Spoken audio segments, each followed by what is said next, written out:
Есімім Исламбек Дастан. Бұл жерде қандай кабинет? Айта беріңіздер. Тұрғындарға шұғыл көмек көрсету кабинеті. Бұл жерде инсульттың алдын алу мақсатында және бұл жерде сынып болған кезде көмек көрсететін алғашқы көмек. Бұл жерде біз нақты медиктерге емес, парамедиктерге көмек көрсетеміз. Тұрғындарға аптасына 2 рет вторник, четверг күні науқастарды емес, тұрғындарды жинап, осы жерде милицияларды оқыттық, водительдерді оқытып жатырмыз осы жерде. Қазіргі заманда инсульт өте көбейіп кетті ғой. Сондықтан инсульттың алдын алу үшін, енді инсульттың ең алғашқы көмек көрсету үшін бірінші инсульттың клиникасын білу керек. Алғашқы клиникасын үйретеміз науқастарға, тұрғындарға. Сосын сол алғашқы көмекті қалай дұрыс көрсету керек.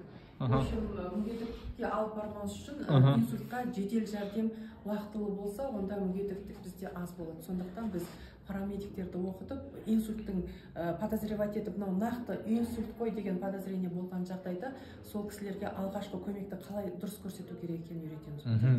Сосын мына жерде эпилепсиямен, например, судороги болған жағдайда, судорогымен көбісі, например, тұншығып, дұрыс жатқызбай, укладкасы дұрыс болмай қайтыс болып кетуі мүмкін. Сол үшін жедел жәрдем келгенше қалай укладка жасауымыз керек науқасты, қалай көмек көрсетуіміз керек, солармен оқытамыз. Бірінші эпилепсия бойынша түсіндірсеңіз, қалай эпилепсия аузынан дірілдеп, аузынан су шығып жатқан адамды бірінші не істеу керек?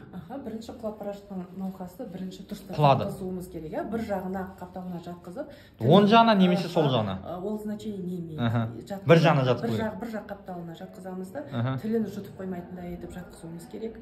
И мынандай зданияның ішінде болса, в первую очередь ішіндегі адамдардың бәрін шығарып тастап, ауаны біз тазартуымыз керек, желдетуіміз керек, терезелердің, есіктердің бәрін ашып, жоқ біз бірінші көрген бойда бірінші 103-ке звондаймыз, или қасымызда бір адамда кетіп бара жатса 103-ке звондауын біз өтінеміз де, науқасқа көмек көрсетіп бастаймыз. Сосын бір жақ қапталына жатқызып, ілгектерін бәрін шешіп, аузындағы тілін кішкене шығарып ұстап, біз солай көмектесеміз.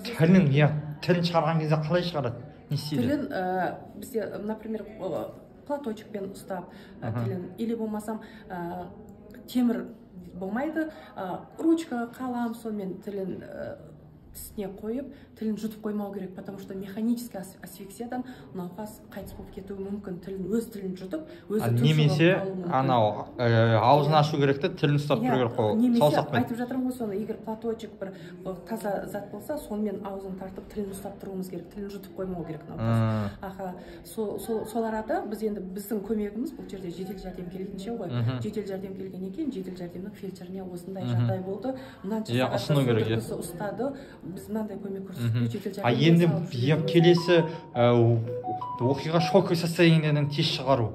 Қалай шығару? Шоковый состояние ол біздің кабинетте емес. Біздің кабинетте жарақаттың жағдай, инсультқа көмек көрсету, сосын мынандай тырыспа жағдай болған кезде көмек көрсетеді.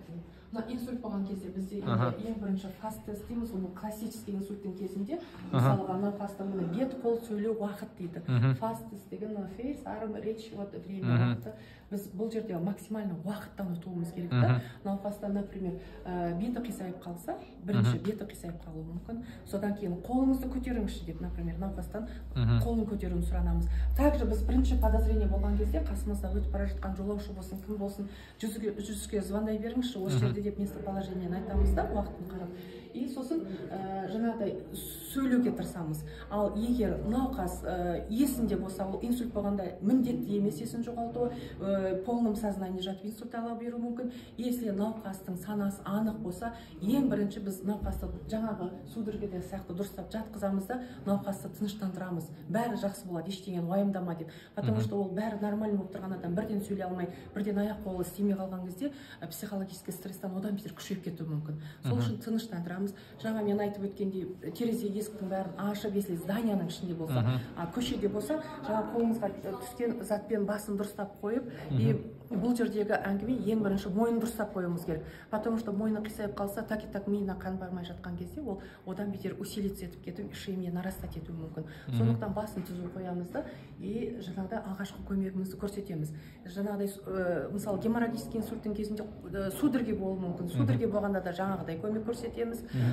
Сосын науқасты скорый келгенше жақсы дұрыстау жерге біз ең бірінші кезекте дұрыстап жатқызып и солай алғашқы көмек көрсетуді үйретеміз осы жерде біз жиналған тұрғындарға. Ең біздің мақсатымыз сонда бізде инсультпен науқастар, например, үйде көп жатып қалады ғой. Ойлайды, біз ертең жақсы болып қалатын шығармын, арғы күн жақсы болып қалатын шығармын деп кешігіп келеді. Сондықтан біз тұрғындарға осыны көп үйретуге тырысып жатырмыз. Неліктен уақытылы инсультта вообще ең жоғарғы рөл алатын уақыт бізде. Уақыт көбейген сайын ишемия, мидағы болып жатқан ишемия көбейе береді, участок поражения. Немесе қан құйылып кетсе миға, ол да күшейе береді. Сондықтан біз уақытылы көмек көрсетіп, скорая помощь келген кезде фельдшерге жаңағы айтып өткендей, мынандай инсультмен подозревать еттім, мынанша уақытта осындай жағдай болды деп түсіндіріп біз скорыйға тапсырамыз. Аты жөніңіз? Даулетова Гүлжамал Сатыбалдықызы, осы аудандың бас маманымын, главный невропатолог осы районда. Өзім неврология бөлімінің меңгерушісімін. Рахмет.